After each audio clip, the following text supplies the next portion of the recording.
Hello students, we are studying chapter of gravitation. Some portions have been completed. Today we are starting an important topic, escape energy and escape speed.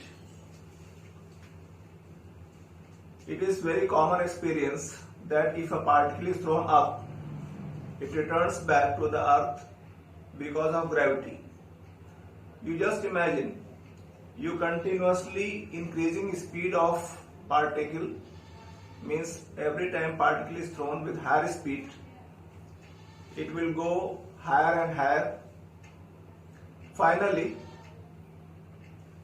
the particle will reach infinite, means it will go beyond gravitational field of the earth. In that condition, no gravity will act on the particle and particle will never return back to the earth or the planet, whatever we are thinking or discussing. So this type of phenomenon is called escape. Means if a particle is thrown such that it goes beyond gravitational field of the earth and never returns back, it is called escape. Now the question is, what is energy required to be given to a particle to escape? You know that gravitational potential energy on the Earth's surface minus g/m by r. We have discussed in previous topics. On infinite, gravitational potential energy will be minus g/m upon infinite because distance has become infinite now. So it becomes 0. So energy required to escape, this energy minus this energy. So 0 minus this one. So escape energy is gravitational potential energy at infinite minus gravitational potential energy on the Earth's surface. Values are given. By putting the values, you get this expression. This is expression for gravitational escape energy required. Obviously, this energy will be given in terms of kinetic energy because you are going to throw the particle, so you are going to supply kinetic energy. If speed given to the particle is Ve, it is called escape speed. So kinetic energy given will be half mve square, and this kinetic energy should be equal to escape energy if you want particle escapes. So half mve square is equal to escape energy, this one. By solving, you get escape speed under root 2 g/m by r. Keep in mind, m is mass of the planet, r is radius of the planet, and small m is mass of particle to be thrown. You also know that g is equal to g/m by r square. From here you get gm is equal to gr square. Now transfer this value here. Gm is equal to gr square. So finally you get escape speed in terms of small g under root 2 gr by r, under root 2 gr, and escape speed in terms of capital G under root 2 gm by capital R. Acceleration due to gravity is given or known, and radius of the earth is also given or known, 6.4 into 10 to the power 6 meter. By putting these values in this equation, you get escape speed 11.2 into 10 to the power 3 meter per second or 11.2 kilometer per second. Means if a particle is thrown with this speed or more, the particle will go beyond gravitational field of the earth and it will never return back. Keep in mind, this value is not true for other planets because mass, radius, density, etc. of other planets are different from the earth. You may calculate escape speeds on other planets using this method, but the value will be different. There is some interesting applications of escape speed. You know that there is no atmosphere on the moon. Reason I explain. Moon is much smaller than the Earth. Mass is less, radius is of course less. Therefore, escape speed on the moon is quite less as compared to the Earth. It is approximately 2.4 km per second. And average speed of gaseous molecules is around 2.5 km per second. Clearly, this speed is more than escape speed on the moon. So, molecules of gases cannot stay on the moon and they escape. That is why the moon has no atmosphere. For same reason,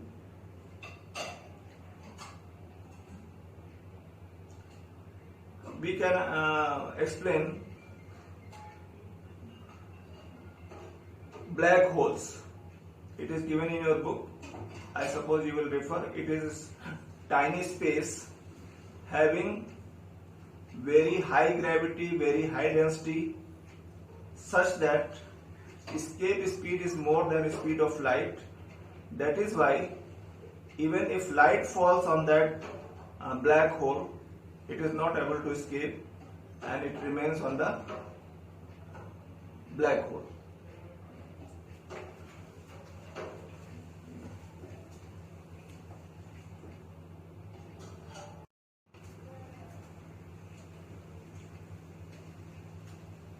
Students, now let us understand orbital speed. You know that satellites are revolving around planets and planets are revolving around sun in different orbits. So they have certain speed by which they are revolving. The speed by which planets or satellites are revolving around corresponding sun or planet is called orbital speed.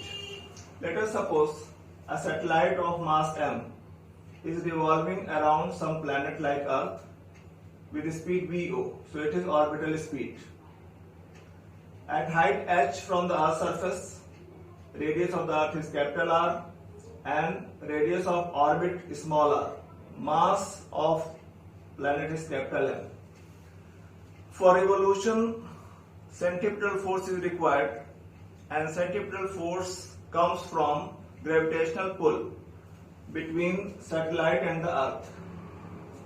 So let us equate centripetal force to gravitational force. By solving, we get orbital speed is equal to gm by r. It is general expression for orbital speed. According to diagram, small r is equal to r plus h. So transfer this value in this equation, we get another equation. This expression is in terms of capital G, that is universal gravitational constant. You know that small g is equal to gm by r square. From here, gm is equal to gr square. So gm is equal to gr square.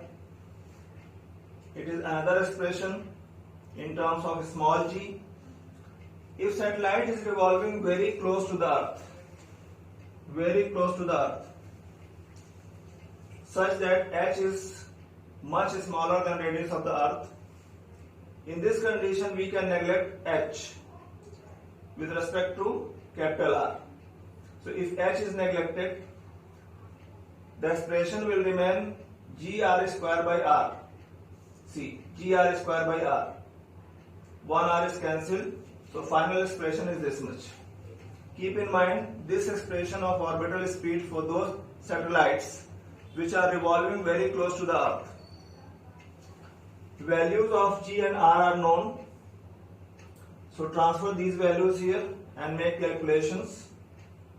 This value comes out to be about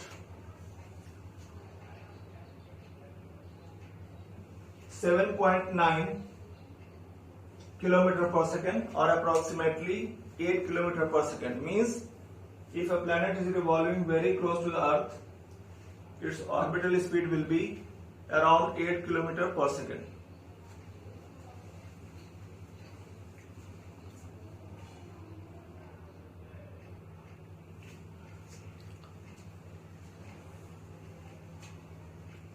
Now let us understand time of revolution.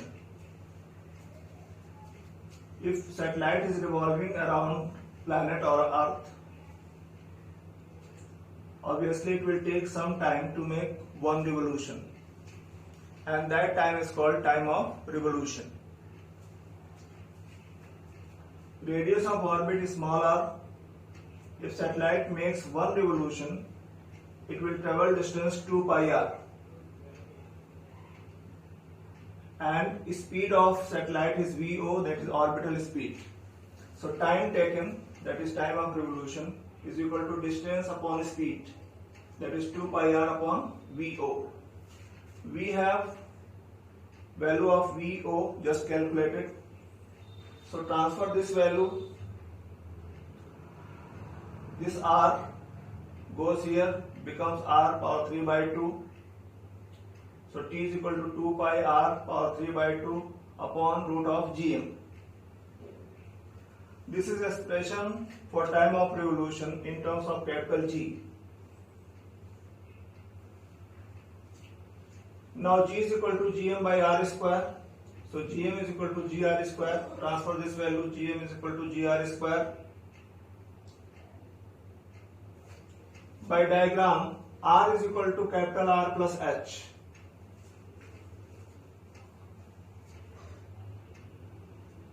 So in place of small r, you can write r plus h. It is another equation in terms of height and small g. Now if satellite is revolving very close to the planet, that is Earth, that is h is much smaller than capital R, so you can neglect h. H is neglected. After solving, you get final equation. Keep in mind, this expression is applicable if satellite is revolving very close to the Earth. These are general expressions. It can be applied in all conditions, but it is only applicable when satellite is revolving very close to the Earth. Now R and G are known. Value of G and R are given. Put these values, make calculation. After solving this expression, you will get time of revolution in seconds. This value is not written here, but keep in mind, this value comes out to be in seconds. It is a big value. You have to convert this value into minutes. Then this value is divided by 60 to convert it to minute. So comes out to be 84.6 minutes. Means if a satellite is revolving very close to the Earth, then it will make one revolution in 84.6 minutes.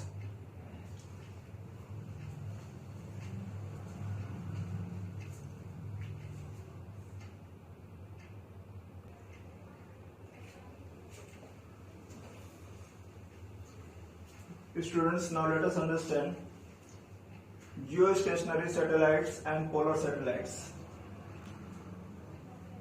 You know that nowadays transmission is mostly done with the help of satellites. These satellites are artificial satellites and they remain fixed with respect to some point on the Earth.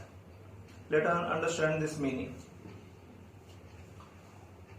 The Earth is continuously spinning about its axis, and time taken for one spin is 24 hours. Suppose a satellite is launched and it makes one revolution in 24 hours. Then satellite will look stationary with respect to this point on the earth. This point will come here, come here, come here with time. Similarly, satellite will come here, come here, come here. So always satellite is looking above that point. This type of satellite is called geostationary satellite. I repeat, the satellite which looks stationary with respect to some point on the Earth's surface is called geostationary satellites. And time of revolution is 24 hours.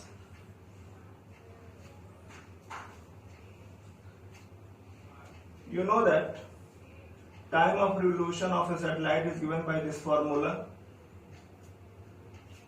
Here time of revolution is 24 hours, it should be converted to seconds. Radius of Earth is known, acceleration due to gravity is known. So you can find value of h, means height of satellite from the Earth's surface, using this formula. So values are known. You transfer all the values in this equation and make calculation. Though calculation is a bit complex, you can take help of calculator. So finally, this height comes out to be 35,800 kilometers, approximately 36,000 kilometers. Means if a satellite is launched at a height of 36,000 kilometers, it will look stationary with respect to a point on the Earth's surface. But keep in mind, this satellite must be launched in equatorial plane. If the Earth is cut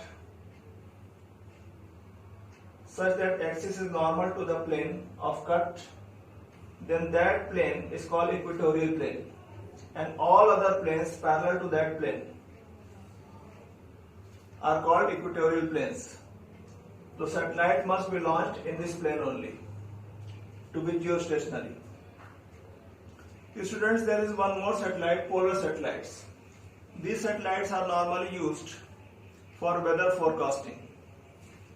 These satellites revolve about pole like this. I suppose you are understanding. Satellite makes one revolution. In meantime, the Earth will rotate some angle. Satellite will come again, take photograph. Earth will rotate some more. Again satellite will come, take another photograph. So one satellite can take photograph of whole Earth, and this satellite makes a revolution about the pole. That is why it is called polar satellite.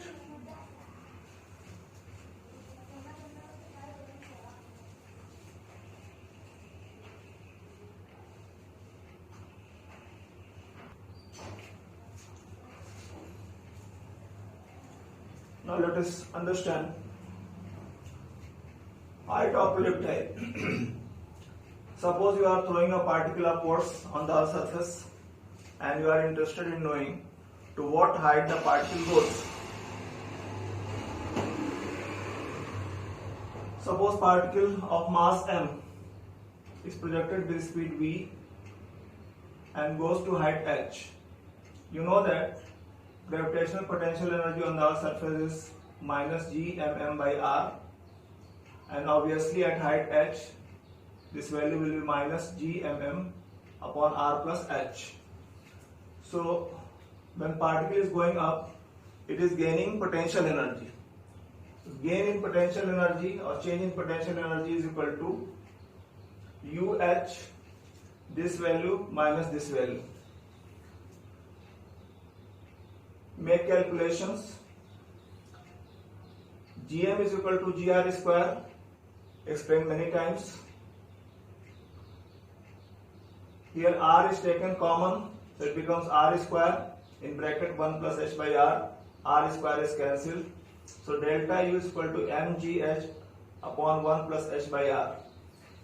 It is very interesting expression. Normally you know that at height h, gain in potential energy is mgh. But this value is different, mgh upon 1 plus h by r. In fact, mgh expression is applicable if height is quite less as compared to radius of the earth. See in this expression, if height is quite less with respect to r, this value will be negligible, so mgh remains. But here we are not knowing that height is less or more, so we cannot neglect h with respect to r. So expression for change in potential energy is this. Since particle is thrown with some speed, so as particle goes up, there is decrease in kinetic energy and gain in potential energy. So according to law of conservation of energy, decrease in kinetic energy is equal to gain in potential energy. This is gain in potential energy. Now you can solve this expression and you get this result. So height of projectile is given by this expression. This is chapter of gravitation, students. Keep studying. Best of luck. Be safe. Thank you.